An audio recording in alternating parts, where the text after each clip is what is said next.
Le gouvernement français, effectivement, a une attitude autoritaire pour masquer sa responsabilité dans le développement de l'épidémie en France. Moi-même, j'ai été invité sur une chaîne de télévision française il y a quelques jours et l'on m'a mis à part. On m'a mis de côté parce que l'on savait très bien, je l'avais dit, que je n'étais pas vacciné. Mais je fais des tests et je suis négatif. De ce placement indigne, car manifestement vous allez plus loin, vous anticipez ce qu'Emmanuel Macron est en train de préparer pour les Français. Oui, vous êtes en train de martyriser la démocratie et la liberté. Vous faites de 5 millions de Français, dont je suis, des sous-citoyens, des non-citoyens. Qu'avons-nous fait pour mériter un pareil châtiment? Nous refusons de prendre la dose d'un prétendu vaccin qui est tellement efficace qu'il faut l'administrer tous les 3 mois, que le masque est à nouveau obligatoire dans la rue, que des jauges sont instaurées dans les théâtres et les stades, que les boîtes de nuit sont fermées. Bravo, quelle réussite! Stéphane Ravier, je suis conseiller municipal de la ville de Marseille et sénateur des Bouches-du-Rhône, du Rassemblement national. Et quelle est votre position sur le pass vaccinal? J'y suis résolument et définitivement hostile. J'étais déjà contre le pass sanitaire et je suis donc contre le pass vaccinal qui est une atteinte aux libertés fondamentales des Français et qui les divise. Et là, tout à l'heure, pendant la discussion générale, qu'est-ce que vous avez proposé? J'ai proposé ce que nous proposons déjà depuis longtemps avec le Rassemblement national de Marine Le Pen, que l'on investisse dans l'hôpital, parce qu'en réalité, si le gouvernement français prend cette mesure de passe vaccinal, c'est que les hôpitaux sont engorgés, sont saturés, au-delà de la gravité de la maladie. Donc plutôt que de sanctionner les Français, il faut investir dans l'hôpital et investir dans la recherche, puisque l'on sait que ce vaccin n'est pas vraiment un vaccin qui nécessite une dose, une injection tous les 3 mois. Il a montré son peu d'efficacité. D'après vous, pourquoi il y a beaucoup de sénateurs, en fait, quand je leur demandais, pour eux, le vaccin, c'est très efficace. Et toutes les... dans l'hôpital, toutes les formes graves, ce sont des personnes non vaccinées. Oui, moi je ne nie pas le caractère protecteur dans certaines situations du vaccin, pour les personnes très âgées, pour les personnes atteintes d'obésité, de maladies respiratoires. Elles sont donc exposées plus que les autres à une forme grave de la maladie. Mais les 0-40 ans qui ne fument pas, qui ne sont pas obèses, qui n'ont aucune maladie, le risque de caractère grave de la maladie est très faible, voire nul. Alors pour reprendre, excusez-moi, le vocabulaire d'Emmanuel Macron, il est pas très joli, mais bon, pourquoi emmerder des dizaines de millions de Français alors qu'ils ne sont pas concernés ou très peu concernés par la forme grave de la maladie. Est-ce que d'après votre observation pendant la crise, pendant 2 ans de la crise, c'est l'État qui a des pouvoirs illimités? L'État a saisi cette opportunité de crise sanitaire pour créer une crise démocratique. Le Parlement, je dirais, est mis entre parenthèses pendant des mois sous le prétexte de cette crise. Et c'est une situation qui n'est, quand elle dure 2 ans, ce n'est plus exceptionnel, elle tend à s'installer et ça c'est tout à fait inacceptable et c'est ce qu'on nous demande encore aujourd'hui de faire. Alors il y a d'autres sénateurs qui ne sont pas de mon parti politique qui s'y opposent aussi, mais malheureusement je crains que nous ne soyons pas assez nombreux pour rejeter le texte. Donc le gouvernement français effectivement a une attitude autoritaire pour masquer sa responsabilité dans le développement de l'épidémie en France. La majorité des sénateurs sont pour ces mesures? Oui, je sais que de façon individuelle, ils sont très critiques vis-à-vis de cette ligne, mais ils appliquent la ligne de leur parti, ils sont assez obéissants aussi à une ligne qui est imposée non pas par la réflexion, mais par une ligne politique. Et ça c'est assez décevant parce qu'au final ce sont les Français qui voient leur liberté être réduite chaque jour un peu plus. Ils sont disciplinés, voilà, c'est le mot que je cherchais. Ils sont disciplinés, c'est une discipline de parti qui va au-delà de la réflexion sur nos libertés et sur l'efficacité même du vaccin. Ça me rappelle discipline comme pour les partis communistes chinois. Écoutez, on s'en rapproche. On s'en rapproche. Je crois qu'il y a beaucoup de parlementaires français et le gouvernement français n'a pas de leçons à donner ou n'a plus de leçons à donner à certains régimes qu'il critiquait jusqu'à présent. Ils sont, nous ici, alors on n'en est pas encore à être incarcérés pour déviance sanitaire. Mais en tout cas, moi-même, j'ai été invité sur une chaîne de télévision française il y a quelques jours et l'on m'a mis à part. On m'a mis de côté parce que l'on savait très bien, je l'avais dit, que je n'étais pas vacciné. Mais je fais des tests et je suis négatif. Mais on m'a quand même mis de côté. Ça ressemble quand même à des mesures prises par certains régimes. Donc je crois que certains régimes autoritaires, voire dictatoriaux, je crois que le gouvernement français est en train de dériver vers ce genre de méthode. On n'en est pas encore à rejoindre ces régimes, mais en tout cas, le gouvernement français n'a plus de leçons à donner dans ce domaine-là. Mais vous êtes non vacciné, comment vous allez faire Ça va être très compliqué. Ça va être très compliqué la semaine prochaine, quand la loi aura été promulguée, qu'elle sera applicable, c'est-à-dire là, dans quelques jours. Je ne pourrai plus prendre le train, je ne pourrai plus prendre l'avion. Moi, je suis un élu du sud de la France. En prenant le train, il me faut 3 heures et quart pour être à Paris. Si je prends ma voiture, ça sera le seul moyen de transport qui me sera encore autorisé. Ou peut-être le fourgon cellulaire, peut-être la voiture de police, je ne sais pas.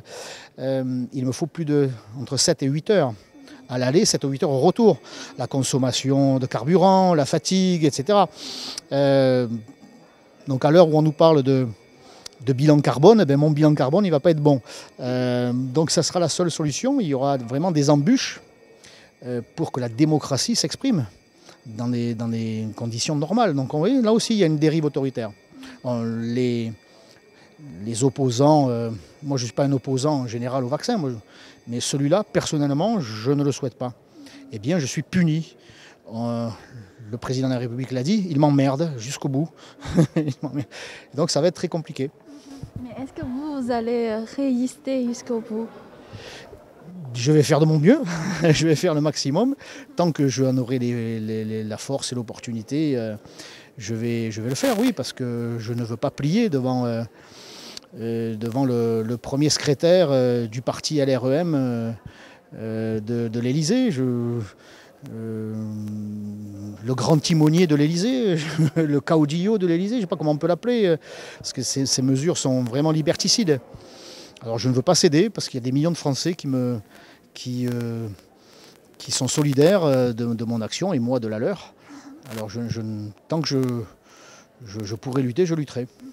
Vous dites que c'est une mesure liberticide et beaucoup de sénateurs savent que c'est liberticide, mais pour eux c'est la seule solution, vacciner les gens. Ils se trompent.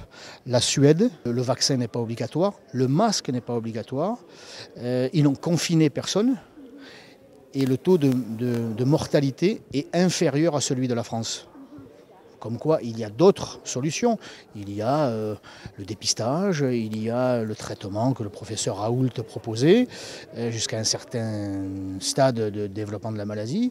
Et puis il y a la recherche d'un traitement ou d'un médicament. Mais le gouvernement français s'entête, il s'obstine à vouloir nous imposer une seule ligne. Alors ce n'est plus de la médecine, ce n'est plus sanitaire, c'est politique et électoral. Voilà, il monte les Français les uns contre les autres pour ne pas avoir pris des mesures en amont. Et pendant 2 ans, eh bien, il adopte une attitude de diversion en jetant en pâture les non-vaccinés, en disant c'est à cause des non-vaccinés. Mais je suis certain que le jour où il y aura un seul Français non vacciné, on dira que c'est de sa faute s'il y a des centaines de milliers de contaminés. Donc cette technique de bouc émissaire, eh bien, c'est la ligne que le gouvernement français suit depuis des mois, alors que dans d'autres pays, il y a eu d'autres politiques vraiment sanitaires qui fonctionnent. Mais le gouvernement français et les parlementaires qui sont censés s'y opposer refusent de voir cette réalité. Alors moi, je suis là pour la rappeler. Et quel est votre message justement pour les non-vaccinés? Moi, je leur conseille de prendre soin de leur santé, bien sûr, surtout ceux qui sont âgés, ceux qui ont des signes de comorbidité, de consulter leur médecin et de faire leur choix en hommes et en femmes libres. Ils doivent rester libres. Voilà. Et je dis aux vaccinés, ne soyez pas en colère, n'ayez aucune haine envers les non-vaccinés, car ils ne sont pas responsables de la maladie, du développement de la maladie. Les responsables, ce sont les pouvoirs publics, ceux qui ont les moyens de prendre des décisions pour l'hôpital, pour les malades, etc. Donc je dis aux non-vaccinés en particulier de continuer à être des hommes et des femmes libres en ayant conscience, pour ceux qui ont des signes de comorbidité, qu'ils sont plus exposés que d'autres et qu'ils aillent consulter leur médecin et qu'ils se fassent un avis personnel.